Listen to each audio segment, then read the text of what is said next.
நம் தாய் தமிழுக்கு வணக்கம். நம்ம குயின் கோப்ராவில் சில வீடியோ பதிவுகளுக்கு முன்னதாக ஒரு வீடியோவில் மானுட இனத்தில் யாரோ 2 பேர் எங்கெங்கேயோ பிறந்தவங்க, வேற ஜாதியில், வேற மதத்தில், வேற தாய் தகப்பனுக்கு பிறந்தவங்க, ஏதோ ஒரு இடத்துல வந்து அவங்க அப்படி இணைகிறதும், ஏதோ காரணத்தினால பிரிகிறதும், திருப்பி ஏதோ காரணத்தினால மீண்டும் இணைவதும், மீண்டும் பிரிவதும், இது மாதிரியான சூழல்கள். இது இயற்கை நடத்துகின்ற நாடகம். இது எல்லா ஃபீல்டிலையும் பார்க்கலாம். அதுக்கு உதாரணமா நாம சினிமா ஃபீல்டில் பார்த்தோம். எப்படி பார்த்தோம்? எம்எம்ஏ சின்னப்பா தேவரும் எம்ஜிஆரும் எங்க இணைஞ்சாங்க, எப்படி இணைஞ்சாங்க, பிறகு ஒரு நாள் பிரிஞ்சாங்க, ஏன் பிரிஞ்சாங்க, பிறகு ஒரு நாள் பழையபடி இணைஞ்சாங்க, ஏன் இணைஞ்சாங்க, அப்படிலாம் பார்த்தோம் இல்லையா? அது மாதிரி அரசியல் அது ஒரு பெரிய ஃபீல்டு. சொல்லுவாங்க அரசியல் என்பது ஒரு அப்படி இப்படி, எது எப்படியோ அரசியல் இல்லாமல் ஒன்றும் நடக்காது. அது அரசு சம்பந்தப்பட்ட இயல். அந்த அரசியல் அது ஒரு புனிதமானது.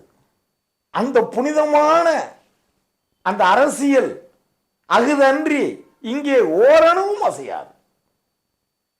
அதை நல்லபடியா நடத்துவதும், அது வேற மாதிரி போவதும், அதை ஹேண்டில் பண்றவங்க கையில் இருக்கே ஒழிய அதுக்காக அரசியல் என்கின்ற துறையை குறை சொல்ல முடியாது. இல்லை என்றால் மானுட இனத்தில் எப்படி ஒரு கட்டுப்பாடு, ஒரு வகைப்பாடு, ஒரு நிர்வாகம், இதெல்லாம் என்ன ஆகும்? சரி, இந்த அரசியல்ல எப்படி சினிமாவில் சொன்ன யாரோ 2 பேர் எப்படி இணைகிறாங்க பிரிகிறாங்கன்னு, ஏன் இணைகிறாங்க பிரிகிறாங்கன்னு, அது மாதிரி அந்த விசித்திரம் அரசியலிலும் உண்டு. இல்லை இல்லை, அரசியலில் தான் உண்டு. அரசியலில் இந்த வினோதம் அடிக்கடி நடக்கும். 2 பேர் சேருவாங்க, ஒருத்தருக்கு ஒருத்தர் ஆதரவா இருப்பாங்க.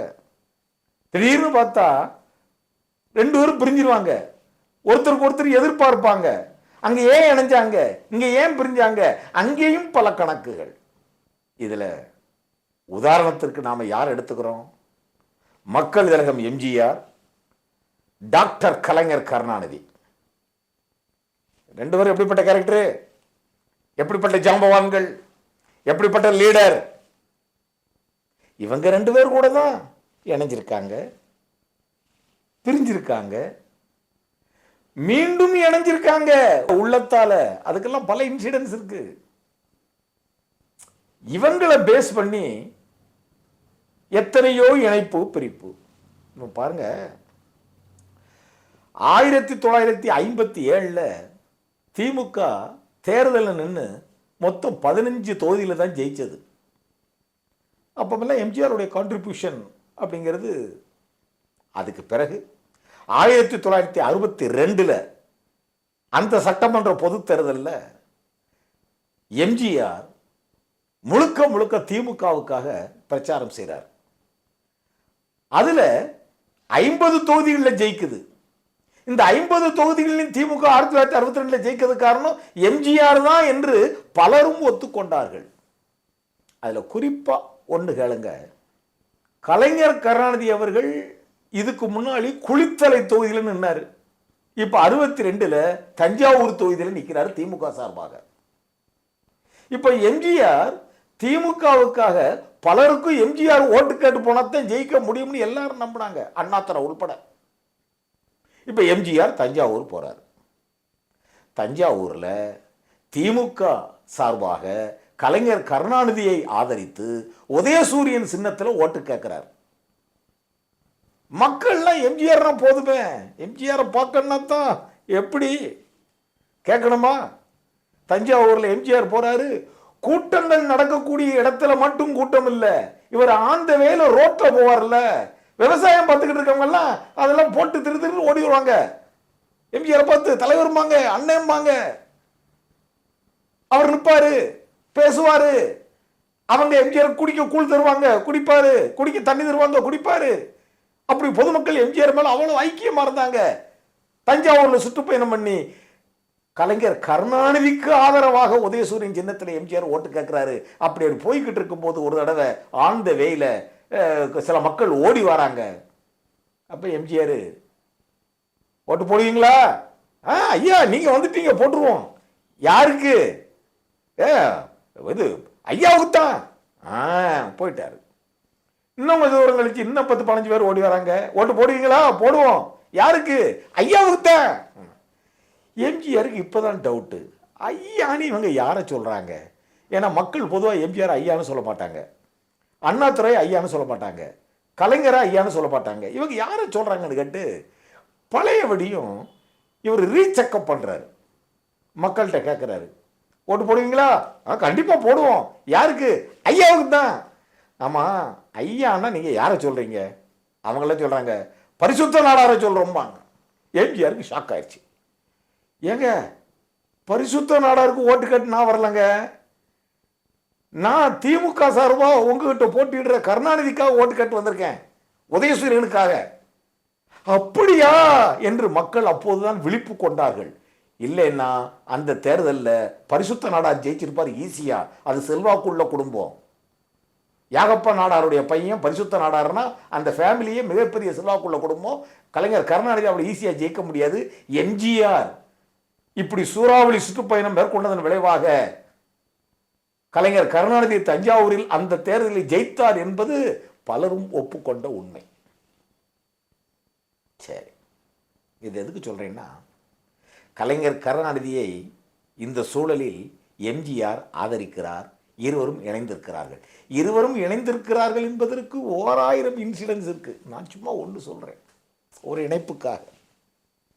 இதே மாதிரி காலங்கள் மாறுகிறது, சூழல் மாறுகிறது, காட்சி மாறுகிறது. அன்று கலைஞர் கருணாநிதிக்கு ஓட்டு கேட்ட எம்ஜிஆர் இன்று கலைஞர் கருணாநிதிக்கு எதிர்ப்பாக, கலைஞர் கருணாநிதிக்கு ஓட்டு போடக்கூடாது என்று இப்போது மக்களை சந்திக்கிறார். இந்த காலகட்டம் எப்படி ஆனது? எத்தனையோ காரணங்கள் இருக்கலாம். இந்த காரணம் வெடித்த இடத்தை நான் சொல்லுகிறேன். இது உண்மை. இதை யாரை ஆதாரமாக வைத்து சொல்லுகிறேன்? சைதை துரைசாமி அவர்களை ஆதாரமாக வைத்து சொல்லுகிறேன். அவர் இப்போதும் நமது மத்தியில் வாழ்ந்து கொண்டிருக்கிறார். அவர் ஒரு நேர்மையான மனிதர் என்பது அனைவருக்கும் தெரியும். சைதை துரைசாமி அவர்கள் யார்? முன்னாள் சென்னை பெருநகர மேயர், மாநகர தந்தை, முன்னாள் சட்டமன்ற உறுப்பினர், மனிதநேய அறக்கட்டளையினுடைய சேர்மன், மனிதநேய இலவச IAS படிப்பு அதற்கான நிறுவனர். அதில் எத்தனையோ சர்வீஸ் பண்ணிக்கிட்டு இருக்காரு. இவரை ஆதாரமாக வைத்து எம்ஜிஆரும் கலைஞரும் பிரிந்தது என்றோ ஒன்று ஆரம்பித்து விட்டது. அந்த விரிசலினுடைய முக்கியத்துவமான அந்த இன்சிடென்ட சைதை துரைசாமி அவர்களின் கூற்றின் வாயிலாக அதை ஆதாரமாக கொண்டு மையப்படுத்தி நான் சொல்றேன். என்ன நடந்தது? திமுகவில் எம்ஜிஆர் இருந்தார். காலங்கள் மாறியது. ஏதோ சில சலசலப்பு எம்ஜிஆர் கருணாநிதிக்கிடையே எழுந்தது, விளைந்தது உண்மை. ஒரு குறிப்பிட்ட காலம் வருகிறது.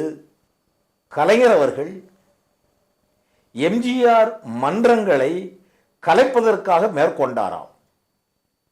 அப்போதெல்லாம் அவரது மகன் மூக முத்து அவரை நடிகராக்கி அவரை வளரவிட்டு பிள்ளையோ பிள்ளை என்ற படத்தை உருவாக்கி அதன் மூலமாக பல படங்கள் எம்ஜிஆருக்கு நிகராக அல்லது எம்ஜிஆருக்கு மேலாக இந்த மூக முத்து நடிகர் வளர வேண்டும் என்று ஆசைப்பட்டாராம். அதனால் இதில் என்ன ஒரு கூத்துன்னா, பிள்ளையோ பிள்ளை படம் துவங்கும் போது எம்ஜிஆரும் சென்று குத்துவிளக்கேற்றி வைத்திருக்கிறார், மூக முத்து நல்லா வரட்டும்னு. இப்படி எல்லாம் நடந்திருக்கிறது. எம்ஜிஆருக்கு மன்றங்கள் அதிகம். உலகிலேயே ஒரு சினிமா நடிகருக்கு மன்றங்கள் அதிகம் என்றால் அது எம்ஜிஆருக்கு தான் நம்பர் 1. எம்ஜிஆர் மன்றங்கள் என்பது பல பல ரொம்ப ஸ்ட்ராங் மன்றங்கள்.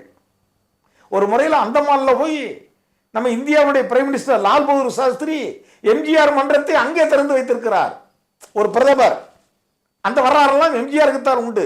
ஆக எம்ஜிஆர் மன்றங்கள் என்பது திமுக கட்சி எப்படி வேரூன்றி தலைத்திருக்கிறதோ அதுபோல எம்ஜிஆர் மன்றங்களும் ஒரு வேரூன்றி தலைத்த ஒரு தனி மன்றங்கள். இந்த எம்ஜிஆரின் வளர்ச்சி, எம்ஜிஆரை யாரும் அசைக்க முடியாது என்பதற்கு அடிப்படை ஆதாரம் எம்ஜிஆர் மன்றங்கள். இதை அறிந்த கலைஞர் கருணாநிதி அவர்கள் எம்ஜிஆரின் மன்றங்களை கலைத்து எம்ஜிஆர் மன்றங்களுக்கெல்லாம் பெயர் மாற்றம் செய்து பிள்ளையோ பிள்ளை மூக்காமுத்து மன்றம் என்று அப்படி மாற்ற நினைத்தாராம். அது மட்டுமல்ல, இதை எப்படி செயல்படுத்த வேண்டுமாம்? மாவட்ட கழகங்களுக்கு சொல்லி வட்டக்கழகங்கள் மூலமாக இதை மாற்ற வேண்டுமாம். ஏனென்றால் கட்சியின் நியதிப்படி இது மாதிரியான துணை மன்றங்களை மாற்றுவதற்கு அதிகாரம் வட்டக்கழகங்களுக்கு தான் இருக்கிறது என்பதால் மாவட்ட கழகங்கள் வாயிலாக வட்டக்கழகங்களுக்கு சொல்லப்பட்டு எம்ஜிஆர் மன்றங்களின் பெயர் கிட்டத்தட்ட 38 மன்றங்கள் மாற்றப்பட்டு விட்டதாம். இது நடந்து கொண்டிருக்கிறது. இது எம்ஜிஆருக்கு தெரியுமா, தெரியாதா? வருவோம். இப்போ எம்ஜிஆர் மன்றத்து ஆட்கள் எல்லாம் எம்ஜிஆர் மேல எவ்வளவு உயிரை வச்சிருக்காங்களோ அவ்வளவு உயிரை மன்றத்து மேல வச்சிருக்காங்க. இந்த மன்றங்கள் எம்ஜிஆர் மன்றங்கள்ல உயிரை வச்சிருந்தவங்கள்ல மிக முக்கியமானவர் நமது சைதை துரைசாமி. ஒரு நாள் அக்டோபர் 1 அன்னை சத்யா திருமண மண்டபம் லாய்ட்ஸ் ரோடுல இப்போ ஏடிஎம்கே தலைமைச் செயலகம் இருக்கு இல்லையா, அதுதான் அன்று அன்னை சத்யா திருமண மண்டபம்.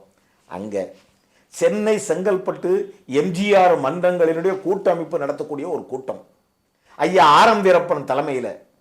இந்த கூட்டத்தில் எம்ஜிஆர் கண்டிப்பாக கலந்து கொள்ள வேண்டும் என்று எம்ஜிஆர் மன்றத்துக்காரர்கள் சைதை துரைசாமியினுடைய அந்த முயற்சி உள்பட எம்ஜிஆர் இந்த கூட்டத்தில் கலந்து கொள்ள வேண்டும் என்று தூதுவிட்டு ஒரு வழியாக அக்டோபர் 1, 1972 இந்த அன்னை சத்யா மண்டபத்தில் சென்னை செங்கல்பட்டு எம்ஜிஆர் மன்ற கூட்டத்திற்கு எம்ஜிஆர் வருவதாக ஒத்துக்கொண்டார். இவர்களுக்கு ஒரே எழுச்சி, எம்ஜிஆர் வாரார்னு. எம்ஜிஆர் வாரார். இப்போ எம்ஜிஆருக்கு அரசு பரசலா எல்லாமே தெரிஞ்சு போச்சு. நண்பர்களே, தோழர்களே, தொண்டர்களே, இந்த எம்ஜிஆர் மன்றங்களின் கூட்டமைப்பு ஏன் கூட்டியிருக்கிறீர்கள் என்பதை ஓரளவு நானும் அறிவேன். இப்ப என்ன, எம்ஜிஆர் மன்றங்களுக்கு ஒரு தனி கொடி வேண்டும் என்று எதிர்பார்த்து உட்கார்ந்திருக்கிறீர்கள் எல்லாரும். ஆமா ஆமா ஆமா, என்ன அவசியம்? நாமெல்லாம் அறிஞர் அண்ணா தோற்றுவித்த திமுக கொடியின் கீழ் வாழ்ந்து கொண்டிருப்பவர்கள். எம்ஜிஆர் மன்றங்களுக்கு என்று தனி கொடி வர வேண்டியதனுடைய அவசியம் என்ன? தாய் கழகம் பெருசா, சேய் மன்றம் பெருசா இருக்கார் எம்ஜிஆர். எல்லாரும் மன்றம் மன்றம் இருக்காங்க. எம்ஜிஆர் நோ, அண்ணா தோற்றுவித்த தாய் கழகம் திமுக, அந்த கழகம் தான் பெருசு நமக்கு. திமுக கொடி 2 வர்ண கொடி, அதுதான் பெருசு. இது அண்ணா தோற்றுவித்தது. எனவே தயவு செய்து உங்கள் எண்ணங்களை மாற்றிக்கொண்டு எம்ஜிஆர் மன்றங்களுக்கு தனி முகாந்தரமோ தனி முகவரியோ அதன் மூலமாக தனி கொடியோ இந்த எண்ணத்தை கைவிடுங்கள் அப்படின்னு சொல்லிட்டு கீழே இறங்குறாரு. எல்லாம் ஷாக். எம்ஜிஆரே எப்படி சொல்லிட்டாரு? எம்ஜிஆர் போய் யாரும் எதிர்த்து பேச? ஆனால் நிலைமையின் விபரீதத்தை உணர்ந்த சைதை துரைசாமி என்ன பண்றாரு, இந்த கூட்டத்தில் எம்ஜிஆர் பேசக்கூடாதுன்ட்டு, இந்த கூட்டம் முடிஞ்ச பிறகு எம்ஜிஆர் காருக்குத்தானே ஏற வருவாருன்ட்டு இவர் நேர எம்ஜிஆர் கார் பக்கம் போயிட்டார். எம்ஜிஆர் கூட்டத்தை எல்லாம் முடிச்சுட்டு எம்ஜிஆர் மன்றங்களை கொடி வேண்டாம் ஒன்று வேண்டாம் இறங்கி வரார். கார்ல போய் ஏற போறாரு. இதை எதிர்பார்த்து காத்திருந்த சைதை துரைசாமி அவர்கள் ஓடி வந்து, அண்ணே இப்படி பட்டீங்களே, என்னையா எம்ஜிஆர் மன்றங்களை நீங்களே அழிச்சிட்டீங்களே, என்ன சொல்ற நீ? என்னென்ன நடந்து கொண்டிருக்கக்கூடிய விபரீதம் தெரியாம கலைஞர் கருணாநிதி என்னென்ன பண்ணிக்கிட்டு இருக்காரு, உங்க மன்றங்களை எப்படி எப்படி அழிச்சுக்கிட்டு இருக்காங்க அப்படின்னு அன்று ஊருக்குள் நாட்டுக்குள் நடக்கக்கூடிய இந்த விபரீத விளைவுகளை பூரா சைதை துரைசாமி எடுத்து சொன்னாராம். எம்ஜிஆர் சரி நீ போ, நான் பார்த்துக்கிறேன் போயிட்டார். இப்ப சைதை துரைசாமி என்ன சொல்றாரு, எம்ஜிஆர் ஏன் அப்படி சொன்னாராம்? எம்ஜிஆருக்கு செய்தி போயிருச்சான். எப்படி செய்தி போயிருக்கு?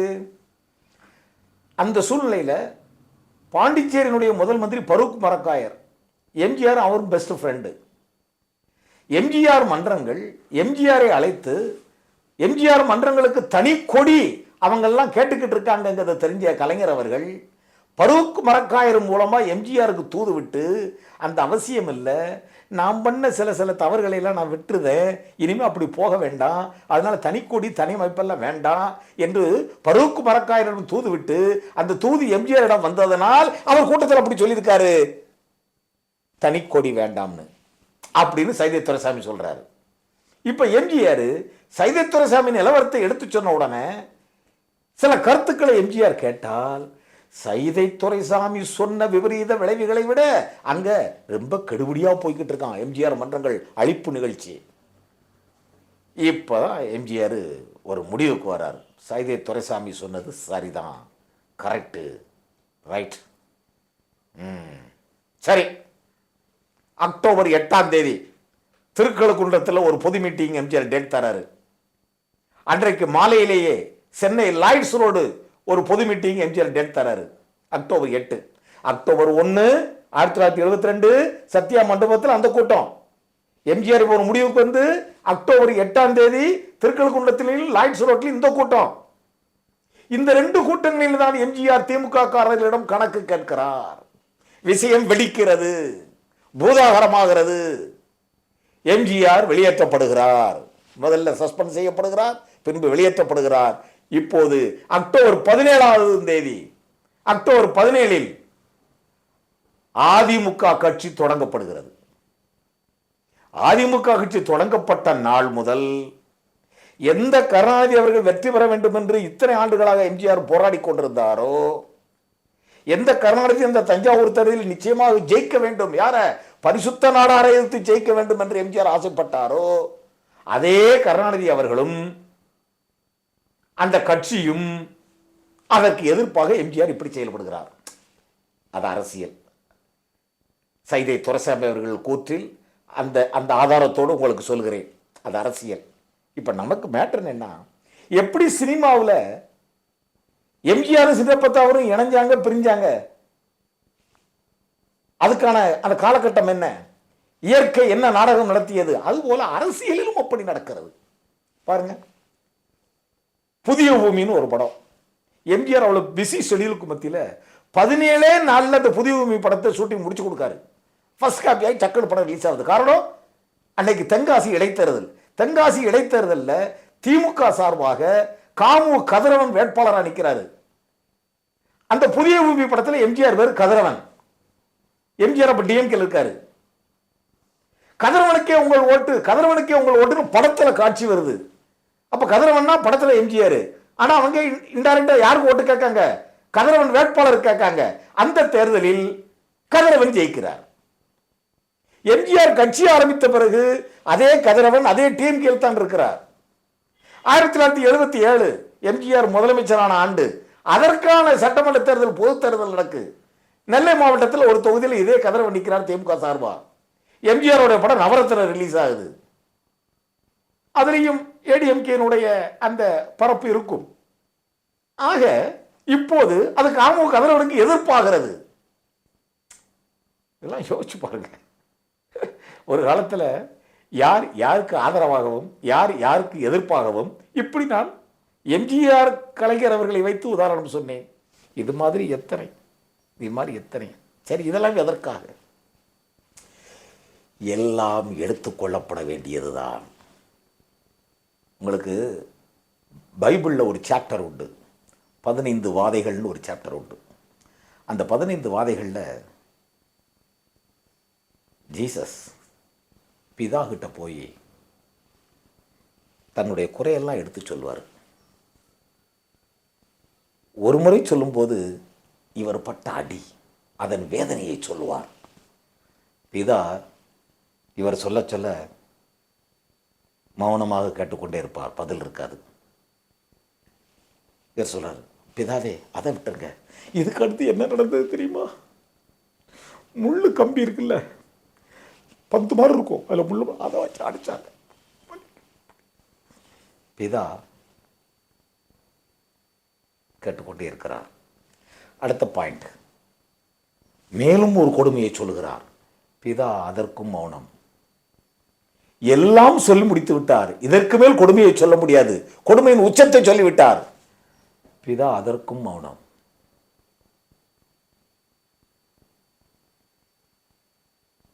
பிதாவை அவர் பார்த்து கொண்டே இருக்கிறார். பிதா புரிந்து கொண்டார். ஓ, மேற்கொண்டு இவர் நம்மிடம் சொல்வதற்கு ஒன்றுமில்லை என்று அந்த இடத்தை விட்டு காலி செய்கிறார், போகிறார். இதுதான் பதில். இதுதான் பதில். வாழ்க்கையில் எல்லாம் ஏற்றுக்கொள்ளப்பட வேண்டியதுதான். நாடகமாக நடக்கும் வரை ரசிக்க வேண்டியதுதான். ஏற்றுக்கொள்ள வேண்டியதுதான். முடிந்தவரை தர்ம நியதி வலுவாமல் வாழ்ந்தால் போதும். நன்றியுடன் உங்கள் தோழர் எல்வி யாதவன்.